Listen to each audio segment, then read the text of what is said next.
ശബരിമലയിൽ നടപ്പിലാക്കാൻ പോകുന്ന മണ്ഡല മകരവിളക്ക് ഒരുക്കങ്ങളെക്കുറിച്ച് ഹൈക്കോടതിയിൽ ദേവസ്വം ബോർഡ് റിപ്പോർട്ട് സമർപ്പിച്ചിരിക്കുകയാണ്. ഭക്തർക്ക് വേണ്ടി 400 മുറികൾ തയ്യാറാക്കുമെന്നുള്ളതാണ്. മറ്റൊന്ന് ഏറ്റവും പ്രധാനപ്പെട്ടത് ആൾക്കൂട്ടം നിയന്ത്രിക്കാനായി AI സംവിധാനം കൊണ്ടുവരാൻ ഒരുങ്ങുന്നു എന്നുള്ളതാണ്. ഏതായാലും ദേവസ്വം ബോർഡിൻ്റെ ഈ റിപ്പോർട്ടിന്മേൽ തൃപ്തി രേഖപ്പെടുത്തിയ കോടതി ഇതിൻ്റെ തുടർ നടപടികൾക്കായി അത് വിടുകയും ചെയ്തിട്ടുണ്ട് എന്നുള്ളതാണ് ഈ ഘട്ടത്തിൽ പുറത്തുവരുന്ന വിവരം.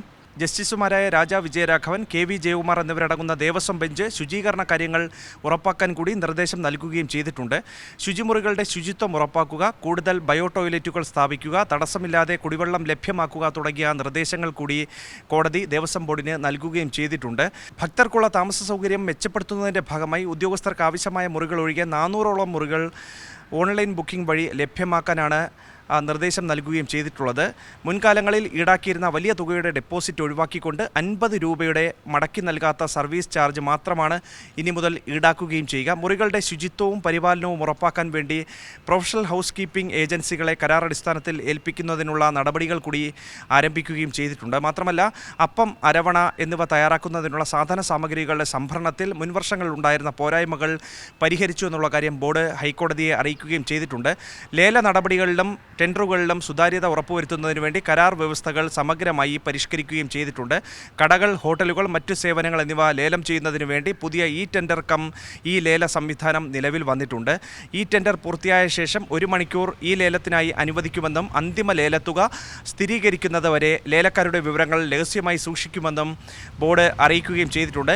കൂടാതെ സമാന സ്വഭാവമുള്ള മരാമത്ത് പ്രവൃത്തികൾ സംയോജിപ്പിച്ചുകൊണ്ട് ടെൻഡറുകളുടെ എണ്ണം 300-ൽ നിന്ന് 40-ൽ താഴെയായി കുറച്ചത് പദ്ധതികൾ വേഗത്തിൽ പൂർത്തിയാക്കാനും അതോടൊപ്പം തന്നെ യോഗ്യരായ കരാറുകാരെ ആകർഷിക്കാനും കൂടി സഹായിക്കുമെന്നുള്ളതാണ് ബോർഡ് കരുതപ്പെടുകയും ചെയ്യുന്നത്. പ്രവൃത്തികളുടെ ഗുണനിലവാരം ഉറപ്പാക്കാൻ വേണ്ടി വിരമിച്ച ചീഫ് എഞ്ചിനീയറുടെ നേതൃത്വത്തിൽ പ്രത്യേക ഗുണനിലവാര പരിശോധനാ സംഘത്തെ ഉൾപ്പെടെ ചുമതലപ്പെടുത്തുകയും ചെയ്തിട്ടുണ്ട് എന്നുള്ളതാണ്. അരവണ നിർമ്മാണത്തിന് ആവശ്യമായിട്ടുള്ള ശർക്കര സംഭരണത്തിന് വേണ്ടി 2 കാര്യങ്ങളാണ് നോക്കുന്നത് എന്നുള്ളതാണ് കോടതിയിൽ ബോർഡ് വ്യക്തമാക്കിയിട്ടുള്ള കാര്യം. ആകെ വേണ്ട 7500 മെട്രിക് ടണ്ണിൽ 6000 മെട്രിക് ടൺ ടെൻഡർ വഴിയും ഒപ്പം 1500 മെട്രിക് ടൺ കേന്ദ്ര സർക്കാരിൻ്റെ ഗവൺമെൻറ് മാർക്കറ്റ് പ്ലേസ് പോർട്ടൽ വഴിയുമാണ് വാങ്ങുകയും ചെയ്യുന്നത്.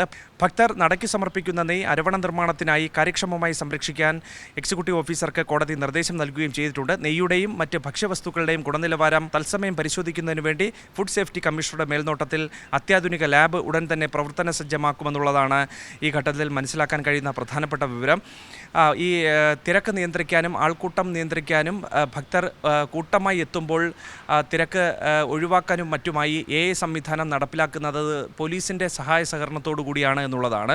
അയൽ സംസ്ഥാനങ്ങളിൽ നിന്നുള്ള ഭക്തരെ പങ്കാളികളാക്കിക്കൊണ്ട് പ്ലാസ്റ്റിക് നിരോധനവും അതോടൊപ്പം പമ്പയിലെ വസ്ത്രം ഉപേക്ഷിക്കൽ തടയൽ എന്നിവ ലക്ഷ്യമിട്ടുകൊണ്ട് ശബരിമല സന്ദേശ് എന്നുള്ള മാസികയിലൂടെ വിപുലമായിട്ടുള്ള ബോധവൽക്കരണം ആരംഭിച്ചിട്ടുണ്ട് എന്നതടക്കമുള്ള കാര്യങ്ങൾ കൂടി ബോർഡ് അറിയിക്കുകയും ചെയ്തിട്ടുണ്ട്. മണ്ഡല മകരവിളക്ക് തീർത്ഥാടനകാലം നവംബറിൽ ആരംഭിക്കും. അപ്പോൾ അതിനു മുൻപ് തന്നെ ഹൈക്കോടതിയെ ഇതിനോടകം തന്നെ തീരുമാനിച്ചിട്ടുള്ള കാര്യങ്ങൾ ബോർഡ് അറിയിക്കുകയാണ്. ശബരിമലയിൽ 400ഓളം മുറികൾ ഭക്തർക്ക് വേണ്ടിയിട്ട് ബുക്കിംഗ് സംവിധാനത്തിലൂടെ നൽകും. മാത്രമല്ല, ആൾക്കൂട്ടം നിയന്ത്രിക്കാനായി, അതായത് ഭക്തർ കൂട്ടമായി എത്തുമ്പോൾ അത് നിയന്ത്രിക്കാൻ വേണ്ടി പോലീസിൻ്റെ സഹായ സഹകരണത്തോടുകൂടി AI സംവിധാനം വരുന്നു എന്നുള്ളതാണ്. നിലവിൽ ബോർഡിൻ്റെ ഈ കാര്യങ്ങളിൽ ഹൈക്കോടതി തൃപ്തി അറിയിച്ചിട്ടുണ്ട്. തുടർ നടപടികളുമായി ഈ ഘട്ടത്തിൽ ബോർഡ് മുന്നോട്ട് പോകാനുള്ള സാധ്യതയാണ് കാണുകയും ചെയ്യുന്നത്. കോടതി വേണ്ട നിർദ്ദേശങ്ങൾ ഇതുമായി ബന്ധപ്പെട്ട് കൂടുതൽ അധികമായി നൽകുകയും ചെയ്തിട്ടുണ്ട്. തിരുവനന്തപുരത്ത് നിന്ന് PV രഞ്ജിത്തിനൊപ്പം അഭിജിത്ത് ജെയിൻ, സി മലയാളം ന്യൂസ്. ഏറ്റവും പുതിയ വാർത്തകളും വിശേഷങ്ങളും വിരൽ തുമ്പിലറിയാൻ സി മലയാളം ന്യൂസ് എല്ലാ ഡിജിറ്റൽ പ്ലാറ്റ്ഫോമുകളിലും ലഭ്യം.